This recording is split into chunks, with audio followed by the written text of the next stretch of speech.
بسم اللہ الرحمن الرحیم۔ السلام علیکم۔ خلیفہ راشد حضرت علی رضی اللہ تعالیٰ عنہ کی شہادت کے بعد خلفاء راشدین کا دور اختتام پذیر ہوا۔ امت مسلمہ کے اپنے خلیفہ حضرت معاویہ رضی اللہ تعالیٰ عنہ بنے۔ آپ کا اقتدار 19 سال پہ محیط تھا، جو 661 عیسوی سے لے کے 680 عیسوی تک رہا۔ آپ نے جب اقتدار سنبھالا تو امت مسلمہ مصر سے لے کے ایران تک انتشار کا شکار تھی، لیکن آپ کی سیاسی پالیسیوں کی وجہ سے اور صلاحیتوں کی وجہ سے آپ نے امت مسلمہ کو مکمل ڈوبنے سے بچایا۔ مگر آپ کی کچھ پالیسیز اور فیصلے ایسے تھے جو متنازع تھے اور مستقبل میں جا کے امت مسلمہ کو اس کا نقصان بھی ہوا۔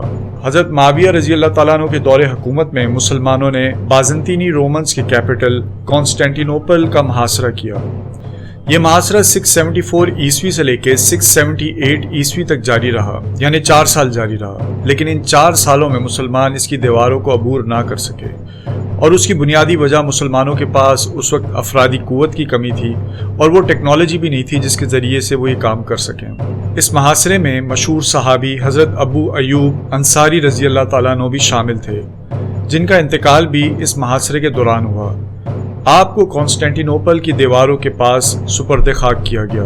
حضرت معاویہ رضی اللہ تعالیٰ عنہ کے دور حکومت میں شمالی افریقہ میں مسلمانوں کی فتوحات کا سلسلہ جاری رہا۔ موجودہ دور کا لیبیا کے جو مغربی طرف کے جو علاقے ہیں ادھر بازنطینی رومنز کا کنٹرول تھا، جبکہ مسلم خلافت کا مصر اور مصر کی مغربی جانب کے جو علاقے تھے اس طرف کنٹرول تھا۔ ان علاقوں میں مسلمانوں کے جو گورنر تھے وہ عقبہ بن نافع رضی اللہ تعالیٰ عنہ تھے۔ آپ کا تعلق مکہ سے تھا اور آپ صحابی رسول تھے۔ حضرت عقبہ بن نافع رضی اللہ تعالیٰ عنہ کو 670 عیسوی میں یہ آرڈر ملا کہ آپ شمالی افریقہ کے دیگر علاقوں میں بھی فتوحات کریں۔ آپ کی فوج میں 10,000 عرب قومیت کے گھڑ سوار تھے اور اس کے علاوہ مقامی لوگ بھی کافی تعداد میں موجود تھے، جن کو بربر کہا جاتا تھا، اور بربر نئے مسلمان ہوئے تھے۔ کیونکہ بازنطینی رومنز دیگر مقامات پر مسلمانوں سے لڑ رہے تھے، اس لیے حضرت عقبہ بن نافع رضی اللہ تعالیٰ عنہ بغیر کسی مزاحمت کے موجودہ دور کے تیونس کو فتح کر گئے۔ بربر قوم اس سے پہلے بازنطینی رومنز کے ماتحت رہ رہے تھے۔ بازنطینی رومنز اور بربر میں بہت زیادہ فرق تھا، یعنی ان کی زبانوں میں بھی فرق تھا اور ان کے اندر ایک معاشرتی خلیج بہت زیادہ تھی۔ اس کی وجہ یہ ہے کہ جو بربر جو تھے وہ بدو قوم تھے اور بازنطینی رومنز لیٹن اور گریک شہروں کے لوگ تھے۔ جب مسلمان شمالی افریقہ میں آئے تو بربر قوم کے قبائل ایک ہی وقت میں سارے کے سارے مسلمان ہو جایا کرتے تھے۔ حالانکہ بربر قوم بھی کرسچینٹی کو فالو کرتی تھی، مگر ان کا فرقہ الگ تھا بازنطینی رومنز کے آفیشل مذہب سے جو کہ گریک آرتھوڈاکس ہوا کرتے تھے۔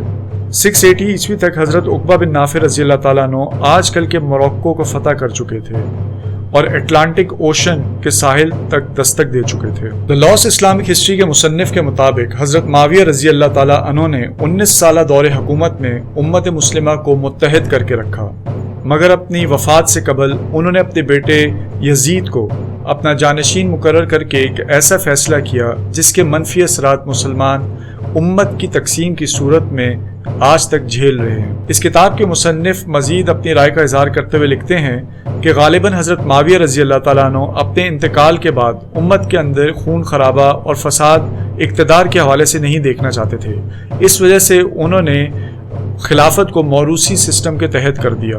حضرت زبیر رضی اللہ تعالیٰ عنہ کے بیٹے حضرت عبداللہ بن زبیر رضی اللہ تعالیٰ عنہ یزید کے حاکم بننے کی شدید انہوں نے مخالفت کی۔ جب یزید کو حاکم بنایا گیا اس وقت حضرت حسن رضی اللہ تعالیٰ عنہ کا انتقال ہو چکا تھا۔ دوسرا نام جو خلیفہ کے لیے آ رہا تھا وہ حضرت حسین رضی اللہ تعالیٰ عنہ کو آ رہا تھا۔ کوفہ والوں نے حضرت حسین رضی اللہ تعالیٰ عنہ کو اپنی مکمل سپورٹ کا یقین دلایا۔ اسی وجہ سے 680 عیسوی میں حضرت حسین رضی اللہ تعالیٰ عنہ اپنے خاندان کے کم و بیش 70 افراد کے ساتھ کوفہ کی طرف روانہ ہوئے۔ حضرت عبداللہ ابن زبیر رضی اللہ تعالیٰ عنہ نے آپ کو کوفہ جانے سے منع فرمایا اور آپ سے یہ فرمایا کہ وہ آپ کی مدد نہیں کریں گے۔ اسی دوران یزید نے شہر میں اپنا نیا گورنر بھی بھیجا جس کا ٹاسک یہ تھا کہ وہ کسی بھی قسم کی اپوزیشن یزید کے خلاف اگر ہو تو اسے کچل دے۔ مصنف اس کتاب کے یہ لکھتے ہیں کہ غالباً اسی وجہ سے کوفہ والے حضرت حسین رضی اللہ تعالیٰ عنہ کی مدد سے پیچھے ہٹ گئے اور ان کی مدد کے لیے بھی نہیں آئے۔ کوفہ کے شمال میں تقریباً 80 کلومیٹر دور یزید کی فورسز نے حضرت حسین رضی اللہ تعالیٰ عنہ کو گھیر لیا۔ یہی مقام کربلا تھا اور یہیں کربلا کی لڑائی ہوئی جس پہ حضرت حسین رضی اللہ تعالیٰ عنہ کو شہید کر دیا گیا۔ حضرت حسین رضی اللہ تعالیٰ عنہ کی مظلومانہ شہادت کے بعد یزید کی حکومت کو مزید سخت ناپسند کیا جانے لگا۔ دوسری جانب حضرت عبداللہ ابن زبیر رضی اللہ تعالیٰ عنہ نے یزید کی حکومت کے خلاف بغاوت کر دی، جو انہوں نے 680 عیسوی میں کی اور مکہ میں کی، اور یہ واقعہ حضرت حسین رضی اللہ تعالیٰ عنہ کی شہادت کے بعد ہوا۔ 3 سال بعد 683 عیسوی میں یزید کا انتقال ہو گیا۔ اس وقت تک وہ حضرت عبداللہ بن زبیر رضی اللہ تعالیٰ عنہ کی جو بغاوت تھی اس کو مکمل ختم نہ کر سکا تھا۔ بظاہر ایسا نظر آ رہا تھا کہ بنو امیہ کی خلافت اب کولیپس کر جائے گی۔